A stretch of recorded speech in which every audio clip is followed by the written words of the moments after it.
Kuva Felix Tshisekedi yatorwa ku itariki 24 z'ukwezi kwa mbere mu mwaka w'2019, yabaye perezida wa mbere w'igihugu cya Repubulika Iharanira Demokarasi ya Kongo nyuma yaho se yari yarakiyoboye.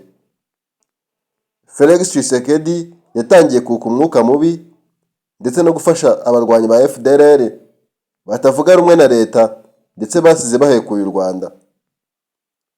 Uyu Felix Tshisekedi yatangiye kuvuga nabi ubuyobozi bwa Repubulika y'u Rwanda burangajwe imbere na His Excellency Paul Kagame, atangira kubita abicanyi, abasahuzi, ibisambo ndetse n'abatamwifuriza ineza. Yatangiye guhiga uwo ari we wese utavuga rumwe na leta y'u Rwanda, amugira inshuti ye, atangira kumufasha mu bishoboka byose, maze batangira gupanga gahunda yo kuzagaruka mu Rwanda baje gutsemba ubwoko bw'Abatutsi. Ubwo ni ingengabitekerezo ya Jenoside. Perezida Paul Kagame wavuye kure akagera kure hashoboka nyuma yo kuva mu buhungiro ubwo ari muri Repubulika ya Uganda, akaza gufata u Rwanda mu 1994, kumubwira ko Felix Tshisekedi ari kwegeranya ingabo ndetse n'abatavuga rumwe na leta barangajwe imbere na Jean-Luc Habyarimana, umuhungu wa Juvenal Habyarimana, ndetse na Kayumba Nyamwasa wahoze ari Liyetona Koloneli mu gihugu cy'u Rwanda. Perezida Paul Kagame yatangiye kumva urugamba rusa nk'aho rwari rubisi, nyamara atangira kumva ko nawe agiye guhigwa. Atangira nawe kuvuga ko ubuyobozi bwa Felix Tshisekedi nta cyiza bumwifuriza. Felix Tshisekedi, perezida wa Repubulika Iharanira Demokarasi ya Kongo, yatangiye gutekereza uburyo ki azakora igishoboka cyose maze agafata bukware ndetse akigarurira igihugu cy'u Rwanda. Ubuyobozi bwa Perezida Paul Kagame ndetse n'umugaba mukuru w'ingabo, bifu y'aba bayobozi bombi ari perezida wa Repubulika y'u Rwanda ndetse na Felix Tshisekedi, perezida wa Repubulika Iharanira Demokarasi ya Kongo, ishobora kuba ari imwe muri bifu zabayeho mu mateka, nyamara zitari zikwiye kubaho, cyane ko aba bantu ntabwo ikintu cyatumye baba banzi n'ibihugu byabo ntaho bihuriye, Repubulika Iharanira Demokarasi ya Kongo n'igihugu cy'u Rwanda.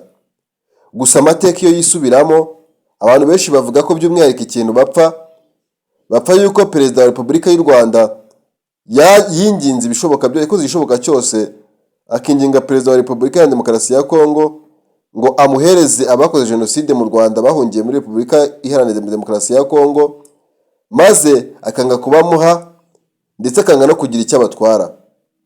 Ibi byatukuruye urwango, bituma perezida w'u Rwanda akomeza kuvuga ko Felix Tshisekedi niwe batamwifuriza ineza.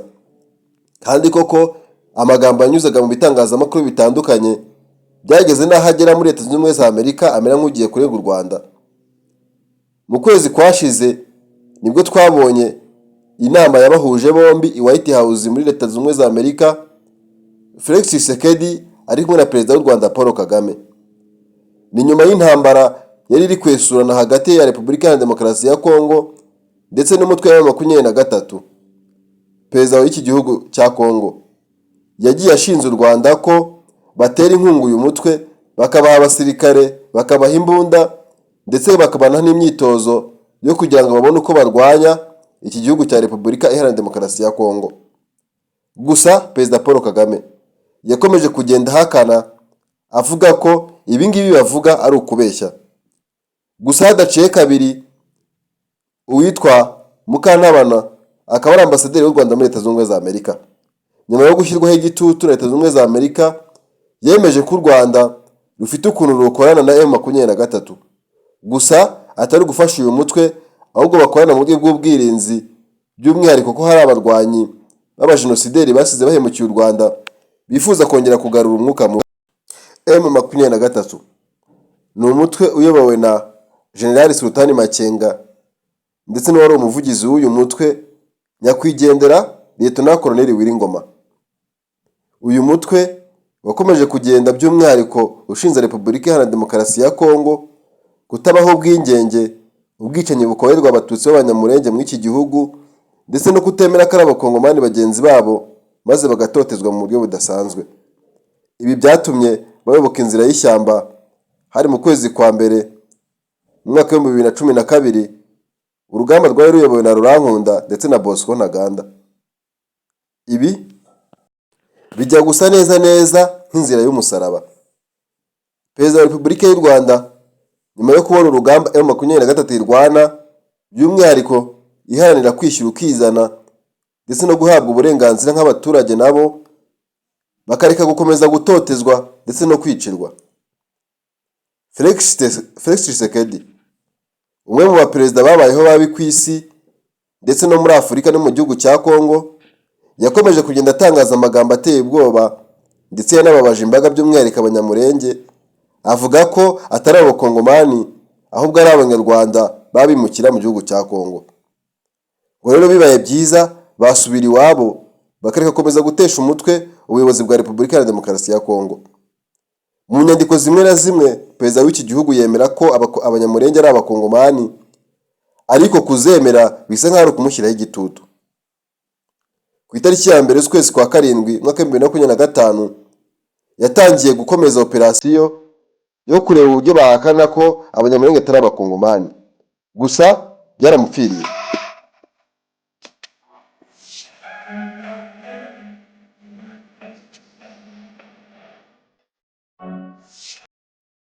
Felix Tshisekedi, nyuma yo kubona umutwe wa 23 ufashe tumwe mu duce kandi dukomeye by'umwihariko muri Repubulika Iharanira Demokarasi ya Congo, yatangiye kugira ubwoba, atangira kumera nk'uhunga igihugu, yerekeza muri Leta Zunze Ubumwe za Amerika, ajya kuvuga ko Leta y'u Rwanda iri kumutera ndetse ikamubuza umutekano ngo barifuza gukuraho ubuyobozi bwe.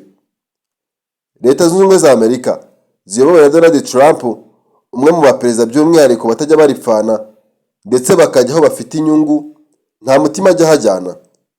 Hadaciye kabiri yatangiye gutumiza abagabo bombi atekereza ko agiye kubunga, ariko ibyabaye bikanakurikiraho bisa nk'itaramushimishije. Yifuzaga ko abunga ikibazo cyabo kigakemuka, gusa ubusabe bwa Repubulika Iharanira Demokarasi ya Congo busa nk'aho bwari buri kujya mu ngiro. Gusa ubusabe bwa Repubulika y'u Rwanda, ubwo ndavuga Perezida Paul Kagame, bisa nk'aho batari bari kubwumva. Yabasabaga icya mbere ni ukurekura abajenosideri bahungiye mu gihugu cya Congo maze bakabashyikiriza u Rwanda. Icya kabiri ni ukwirinda gutera inkunga nyine abarwanyi cyangwa se abatavuga rumwe na Leta y'u Rwanda ngo bagamije kuza guhungabanya umutekano w'u Rwanda. Ishobora kuba ari biyo bifu ya mbere yabayeho mu mateka by'umwihariko ya Afurika, kubera ko uwitwa Felix Tshisekedi yavuze ko atazigera ababarira Paul Kagame, cyane ko ngo Perezida w'u Rwanda Paul Kagame nawe ngo ibintu yamukoreye, kwifuza gukuraho ubuyobozi bwe, gufasha umutwe umurwanya, nawe nta kabuza agomba gukora igishoboka cyose agafasha FDLR ndetse n'abarwanya Perezida w'u Rwanda Paul Kagame.